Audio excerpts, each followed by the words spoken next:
Pourquoi les hommes sont-ils aussi morts de faim?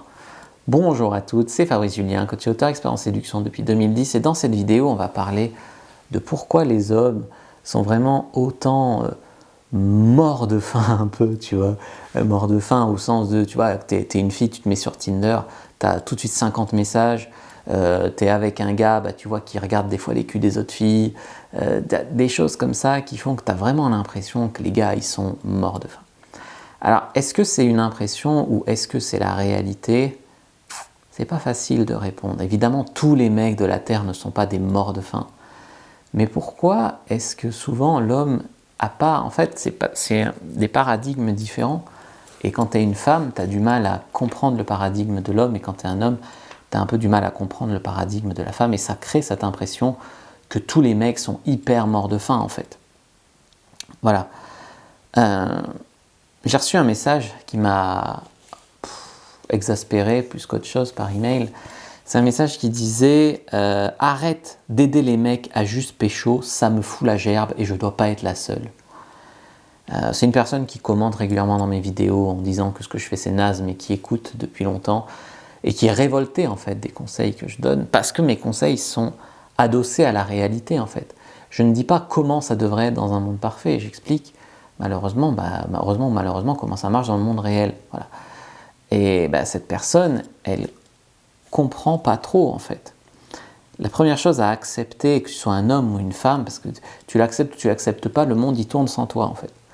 C'est que toute la séduction en fait est biaisée sur le marché des rencontres en faveur des femmes. Ah, vous êtes révoltés.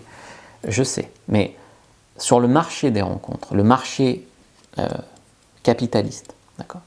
C'est-à-dire que toutes les applis de rencontres sont biaisées pour faire venir les femmes, souvent tout est gratuit pour elles, et faire payer les hommes. Alors les hommes payent et en plus ils ont de la galère dessus. Les femmes ne payent pas et en plus elles ont une tonne de choix dessus. C'est comme ça, c'est biaisé, c'est capitaliste.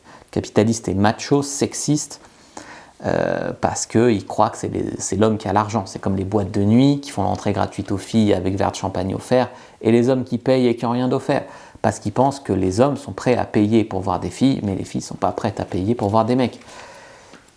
Et souvent le marché, il montre la réalité. Donc elle n'est pas politiquement correcte, elle n'est pas bien pensante, mais la réalité, elle est comme ça. Il y a plus d'hommes que de femmes sur les sites de rencontres, c'est payant pour les hommes, pas pour les femmes. En boîte de nuit, souvent les ratios, c'est 80-20 hommes.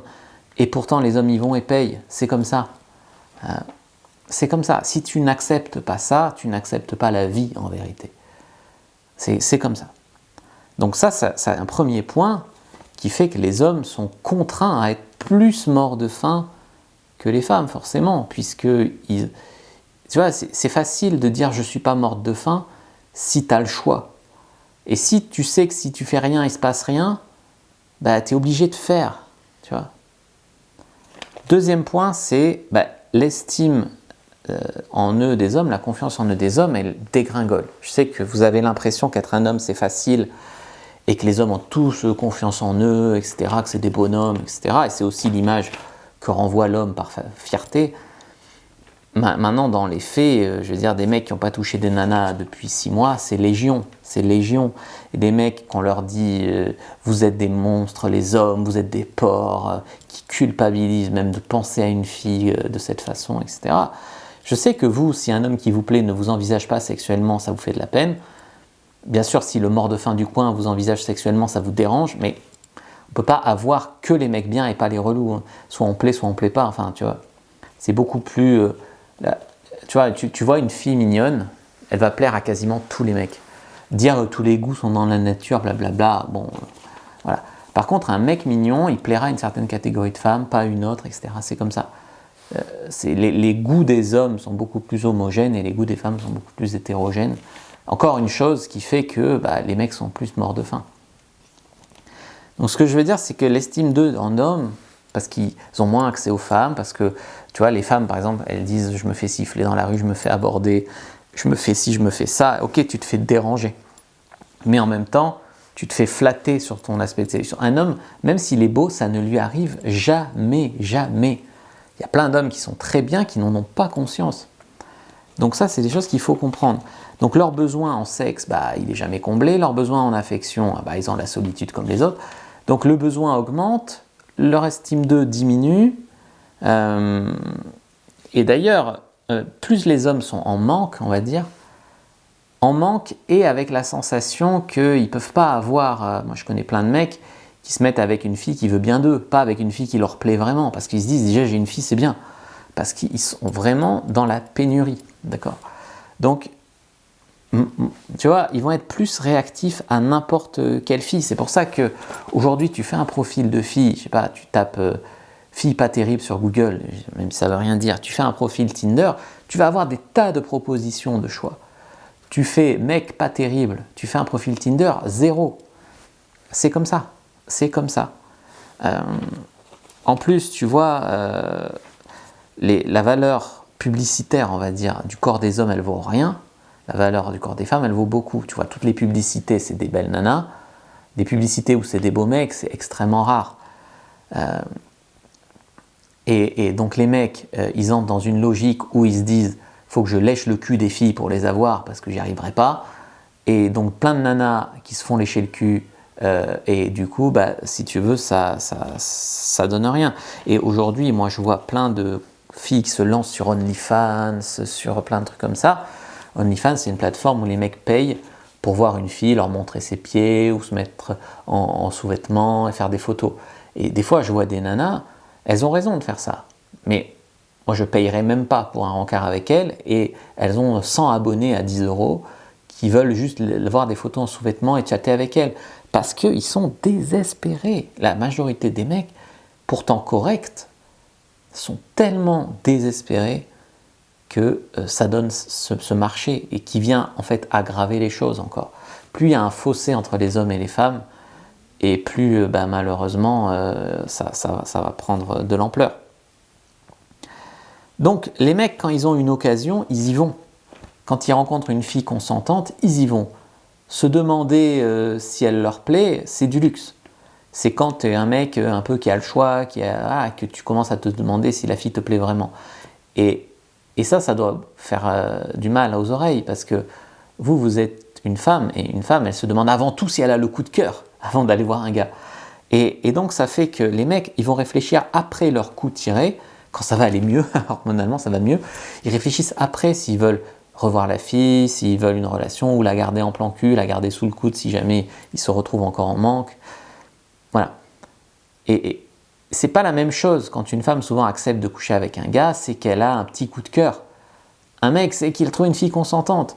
Et donc on n'est pas sur le même degré de ticket d'entrée en fait dans la relation. Et c'est ce qui fait que les hommes galèrent à coucher de ouf, et que les femmes sont beaucoup plus dans la galère, et elles comprennent pas pourquoi les mecs galèrent à garder leur homme en fait, à être en couple. Il y a déjà un biais d'entrée en fait. On n'entre pas en relation avec quelqu'un déjà pour la même chose au début. Alors, tous les mecs ne sont pas des obsédés sexuels, hein, mais... Et puis dire, du coup, je ne couche pas avant 1 mois de relation, comme ça, j'ai que les hommes sérieux. Mais le mec, il te garde sous le coude pendant 1 mois pour baiser, il n'y a aucun problème. Hein. Ce n'est absolument pas un critère qui va faire que tu vas éliminer les morts de faim, absolument pas. Mort de faim, il est plus 1 mois près. Hein. Donc, voilà. Après, il y a la biologie qui joue aussi. La biologie, ça fait chier les féministes, mais la biologie, elle joue. Un homme n'est pas une femme n'est pas un homme. Et donc, vous avez un ovule par mois, on a des milliers de spermatozoïdes, ce qui fait qu'à la base, l'homme veut niquer 10 minutes plein de filles, et la femme veut sélectionner un partenaire avec soin. C'est comme ça, c'est biologique, c'est ancré en toi génétiquement. Donc ça ne veut pas dire qu'une femme ne peut pas avoir des plans cul, c'est pas ce que je dis, encore une fois, il y a la société, le vernis social, l'évolution, mais au fond de nous, l'instinct est comme ça. Donc au fond de nous, l'homme est mort de faim aussi déjà biologiquement. En fait, si on résume un peu ce que je dis ici, c'est que l'homme veut des plans cul parce qu'il ne peut pas en avoir. Et la femme, elle a plein de propositions, donc elle se dit... c'est pour ça que tu retrouves toujours cette même phrase sur les profils des femmes, plus intéressées par la qualité que la quantité. C'est lunaire de dire ça. Genre, il y a des gens qui disent « je veux la quantité, mais je m'en fous ». Ça montre qu'on ne se comprend pas d'en arriver à dire ça. C'est pas par choix que les mecs renoncent à la qualité. Il y a aussi un besoin d'être validé, d'être rassuré sur son degré d'être mignon chez un homme que les femmes ont différemment. La femme l'a pas, je dirais, elle a tout le temps des mecs à ses bottes. Voilà, c'est pas forcément le mec qui lui plaît, c'est pas forcément... Mais il y en a toujours. Un mec, il n'y a rien. S'il fait rien, il n'y a rien. Donc, il n'est pas validé de base par la société, le mec. Donc, c'est pour ça qu'il peut avoir besoin de faire des conquêtes. Comme j'explique, une femme pick-up artist, ça ne veut rien dire. Tu vas dans un bar, tu prends 25 numéros. Parce que voilà, même des gars à qui tu plais pas, parce que c'est l'occasion. Et t'es un homme, tu vas dans un bar, tu prends déjà 5 numéros, t'es déjà content. Même si tu passes la soirée à aborder tout le monde. Donc, c'est comme ça. Donc, vous, en fait, c'est plus le couple, tu vois, que vous cherchez. Donc, vous ne comprenez pas pourquoi l'homme baise et sort le grand jeu pour baiser, et puis après, il disparaît. Mais maintenant, vous allez comprendre un peu mieux que tout ça, ça ne veut rien dire, en fait. Tout ça, ça ne veut rien dire. Vous prenez des critères de sélection qui ne sont pas les bons.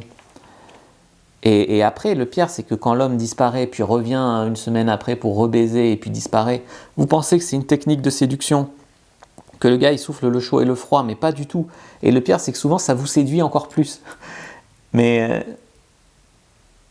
et il y a une part de vous qui se dit « ouais, mais comme il ne veut pas plus que ça avec moi, je vais devoir le conquérir, je vais devoir faire des efforts. Et puis, c'est qu'il est mieux que moi, s'il ne veut pas. » Donc, non, c'est juste qu'on n'est pas sur le même paradigme. Donc, encore ça, c'est sans compter tous les mecs qui ont peur de ne pas assurer ou qui sont timides ou inhibés par la peur et les injonctions des femmes. Donc, y a aussi des tas de mecs qui sont morts de faim tout simplement parce qu'ils n'osent pas. Ils auront un ticket avec vous, mais ils vont tellement avoir l'image de la petite femme angélique, fragile, à respecter, etc., qu'ils n'oseront pas. Moi, ça m'est arrivé quand j'étais plus jeune, qu'il y ait une fille qui se lance avec moi, qui me propose de l'embrasser, et que je dise non, alors qu'elle me plaisait de ouf. Je disais non. Parce que, je ne sais même pas pourquoi.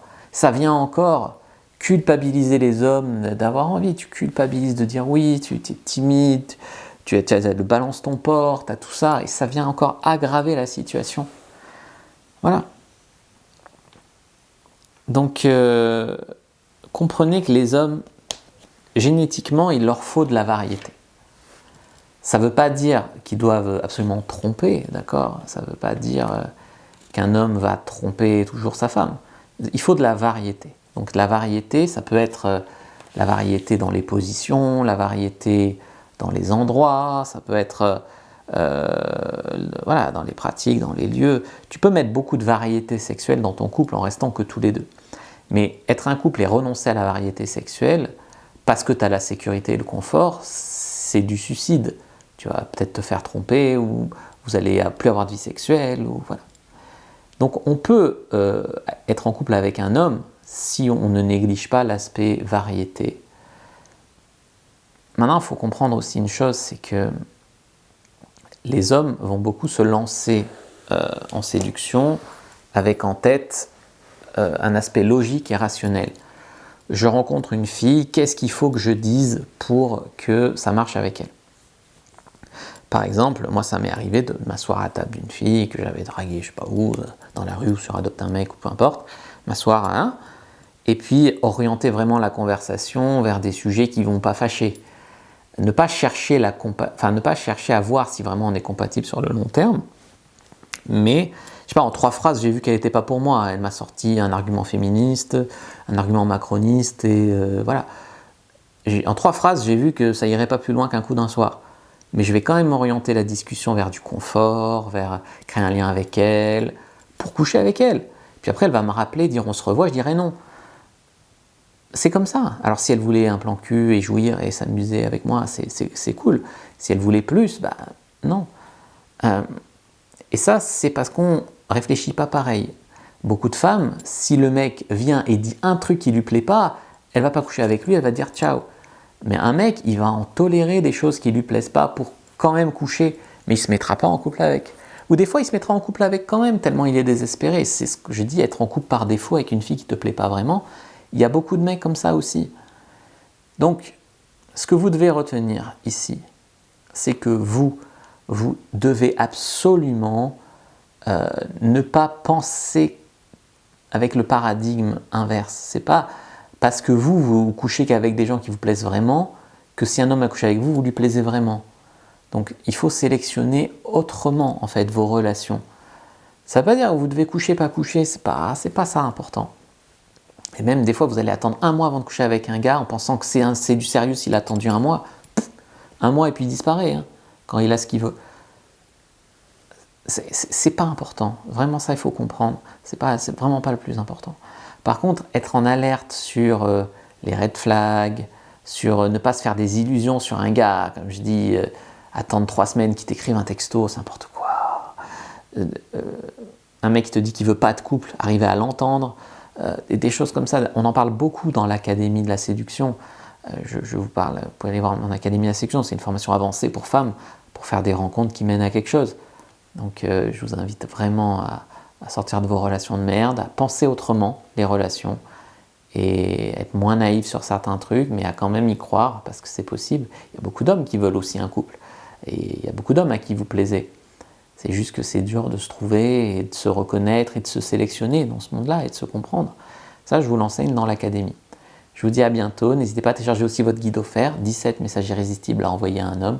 Je vous dis à bientôt et que le Dieu de la séduction soit avec vous. N'oubliez pas le like, commentaire, partage.